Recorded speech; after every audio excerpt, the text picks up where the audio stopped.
Well, I've been here for 20 years, and everything started when my mother was working here for 12 years, and she didn't have any, she didn't drive, and I asked her, do you have any laboratory there? So she said yes. I said, okay, I'll come there, and it was convenient for her, for me to give her a lift. That's how it all started. But then I worked in a selection department for 6 months, and then they moved me in the laboratory. I've stayed there for 5 years. Then I finished because I had my son, and then after 1.5 years I come back again. And it's sort of like you get attached to the place, and it was good, it was very good, but then it was one event that was really sad when 50 people were sacked at one day, and then that's sort of like a family gathering. It was ruined in one day, and it was really sad. But there was good times as well. All these few years, despite of everybody working very hard to make it better, the rumors were going that it's going to close down, and the kilns are not working very good. The losses were high, and we knew that something was going to happen, but we didn't want to accept it. And it's sort of like you live in a sort of protected area, like in a cocoon, and then everything is lost. It's really, really sad to see everybody going, and me. Probably I will be looking for lab technician somewhere, if I'm accepted, despite the age and the time I spend here. So hopefully I find something else to do. My daughter was working, she used to work in the office for a little while, and she was working in the lab with me for a little while, but she's studying now, so she's finishing this year. I mean, really, sometimes, okay, you have some sad or bad days, but I'm very sorry to go.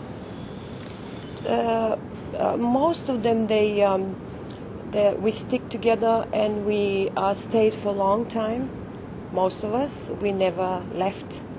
We sort of like being like a family, you know. It's very sad. Some of the friendships that I made here, I think they're gonna go on even after the closure. I was the one who was testing them in the lab, and there was lots of products from all over the world, and I can tell you 100% that our product was the best. I was a French polisher before, and I did a trade in French, my apprenticeship, and then I went over to another place after I finished that, after 8 years, and I did a bit of spray painting. Then I got sick, then I applied for a job here, and I came here. I've been here ever since. Oval maker. I've done some of the other jobs around here, but not very often. A little bit of casting, sometimes on the other machines, but very rarely on the other machines.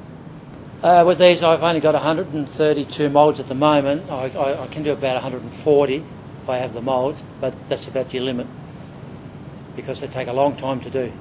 There is a challenge to it, but it's sort of got easier and easier. But you still got to use your head, you know, to do it. It's not every day that clay that you get is slightly different. It's not exactly the same. Now, the other boys don't seem to realise it because they've got semi-automatic machines, and the machine does it. Whereas mine, you've got to, if it's too soft, you've got to have a bat thicker. If it's too hard, you've got to have a thinner bat, and you've got to work it. So you don't get too much scrap coming off it, so it's easier to work with. When I first started, it was management were very good. I've never had any trouble with any of them, and they asked me to do a job, and I just did it. You've got to take an interest in your job, and if you take an interest in your job and you do it properly, if a job's worth doing, it's worth doing right in my book. So I don't know what's going on at the moment. I'll see what happens, but I'd like to keep on working if I can. I'd have to have a change because the thing is there's nobody around in WA that does this. There's nobody over, even in the eastern states. All the other companies, Bendigo Pottery Works, they were all closed down. Johnson's, they've all gone. When I first started, they used to cast kookaburras and all sorts of things and do them, and they did fishes and they did frogs, and they had a lot of those things. But by that time, they'd slowly started to phase that out and started to make more flatware and other way. They were making ovals, but I just go looking for another job after and carry on working for a while. I'm still fit enough to work, and you can work. You don't have to retire at 65 now, because Brian's 66. It's been a pleasure working here. Oh, you have your ups and downs in every place you work. There's things you don't like, things you do like, and sometimes you get a bit upset. That happens to everybody.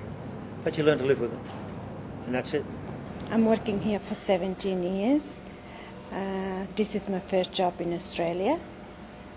And I born in East Timor, and I got to Portugal for 10 years, and then I migrated to Australia.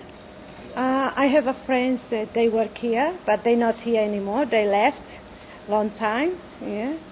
And he was supervisor, and he has a job for me, so yeah. Well, the things we make, it's a very nice quality.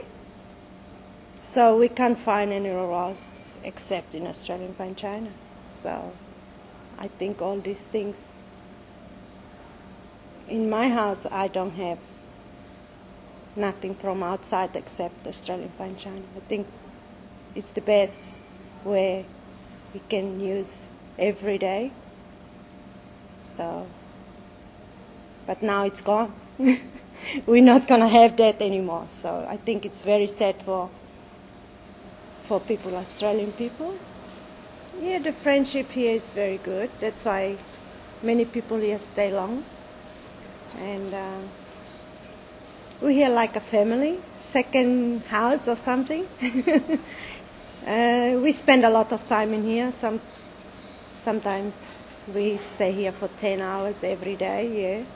So it's a long, long day. The people who work here are very friendly. I don't go to the factory workers anymore. It's a hard job. Very, very hard. So I think I'm looking for something different. I want to try something different, and yeah, I'll wait and see. Yeah, I've been here about 22 years on and off, and I started through a family member who worked here, and was after a Christmas break. And going back those years ago, the factory always used to shut down for about 4 or 5 weeks over Christmas to do their maintenance, and obviously, when it was time to come back, there'd always be half a dozen people that wouldn't turn up, and yeah, there'd be vacancies. So I got in through that and just started sweeping the floors and a few things like that. And after about 6 months, I became a caster and did that for about a year. And a position came up for leading hand in the making section, and I applied for that and got it, and slowly worked my way up to supervisor. The work itself has been almost the same right through the years I've been here. In the making section it has anyway. We did have a few machines come from the old Johnson factory, which closed down in Victoria about 14 years ago. So they came in and they boosted our production.